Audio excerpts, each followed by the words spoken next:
Imagine buying a luxury watch, but you only get to wear it after you die. Welcome to the $10,000 business of Japanese posthumous names. Yes, you heard that right. Hello, my name is... well, it doesn't really matter here. Because in Japan, the name you lived your entire life with, the one your mother whispered, the one on your passport, it all vanishes. Your earthly identity is treated as just a temporary rental. It's almost poetic, isn't it? That is, until you actually see the final bill. At the exact moment of death, your existence is essentially canceled by the system. The kanji here is shi, literally meaning death.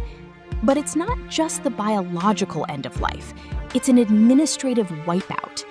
Your identity is reduced to a word so offensive, it was erased from history. Welcome to the bureaucratic void of the afterlife. Enter Kaimyo, the Buddhist posthumous name.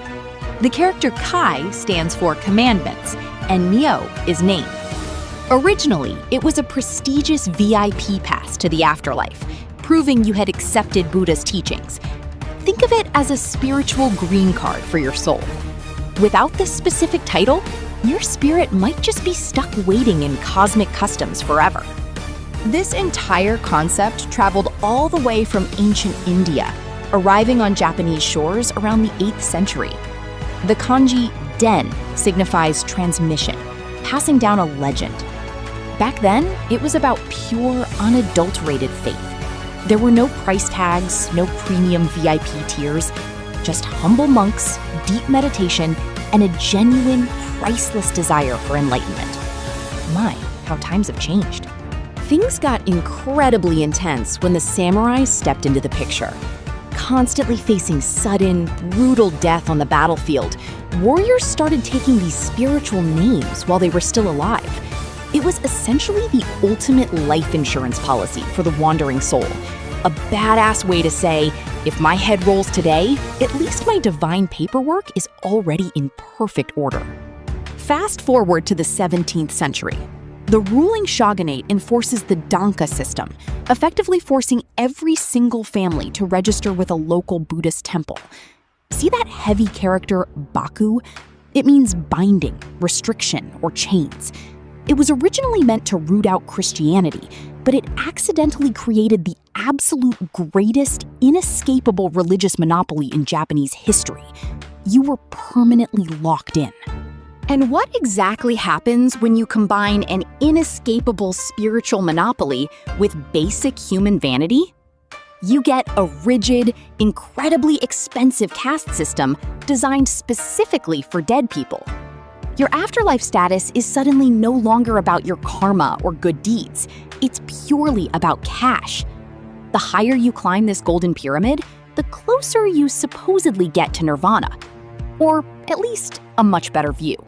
At the very peak sits the Ingo, the absolute elite rank, historically reserved only for emperors, royalty, and top warlords.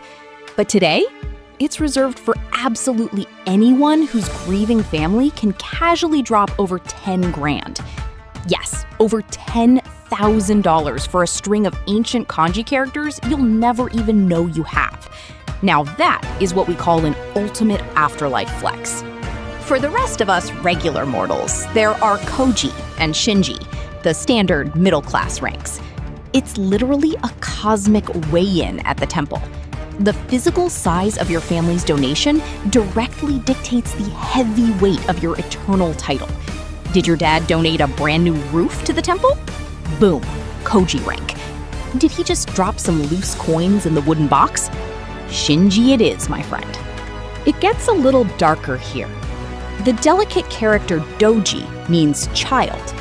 If a young child passes away too soon, they are assigned specific age-based posthumous names.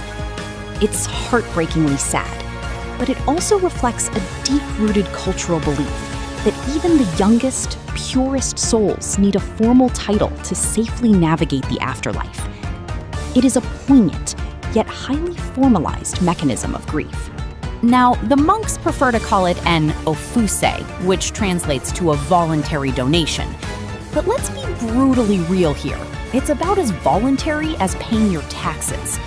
Prices range from a modest $3,000 to absolutely unimaginable, astronomical sums. It's perhaps the only industry in the world where the customer is literally dead, but the aggressive upselling never, ever stops. Truly a masterpiece of spiritual capitalism. Just look at this imposing gravestone. Your actual birth name, the Zokumyo, is shoved to the side, hidden away like a dirty little secret. The center stage is completely hijacked by your expensive, multi-character purchased Kaimyo. You spend 80 long years building a solid reputation, and in the end, you're remembered by a barcode of complex kanji that you didn't even get to choose. So what happens if you simply refuse to pay the extortionate fee?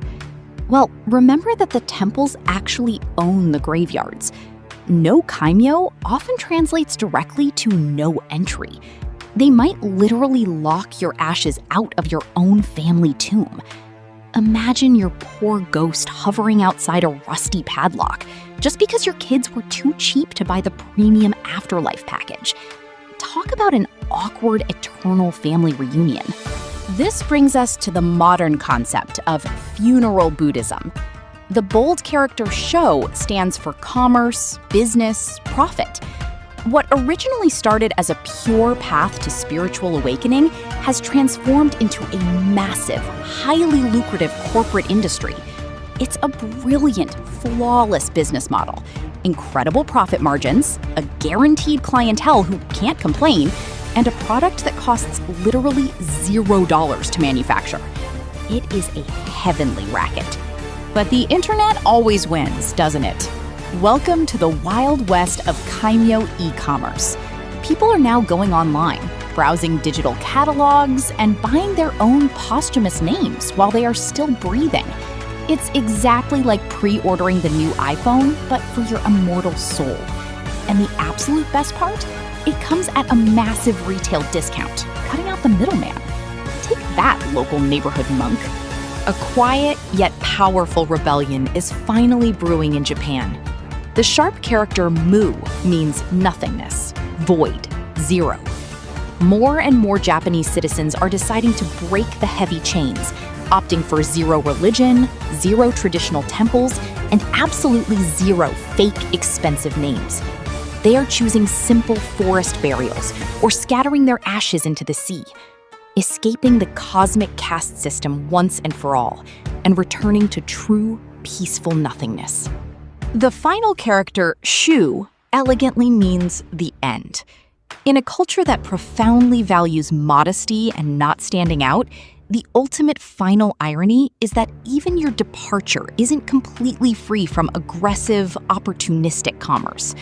Your name, the very core of your earthly being, becomes just the final financial transaction in the long ledger of your life. Just another barcode waiting to be scanned at the pearly gates. So, I have to ask you, when the time finally comes to shuffle off this mortal coil, would you willingly pay $10,000 for a name you'll never even hear, spoken only by the people you leave behind? Is this a profound, beautiful cultural tradition? Or is it just a massive, institutionalized scam? The choice, or rather the invoice, is entirely yours to make. The deep shadows of traditional Japanese culture are far darker and more complex than you might think. If you want to uncover more hidden truths, bizarre historical traditions, and the real stories hiding just behind the bright neon lights, make sure to hit that subscribe button right now. This is Japan Taboo. Stay curious, question everything, and remember, your real name is absolutely priceless.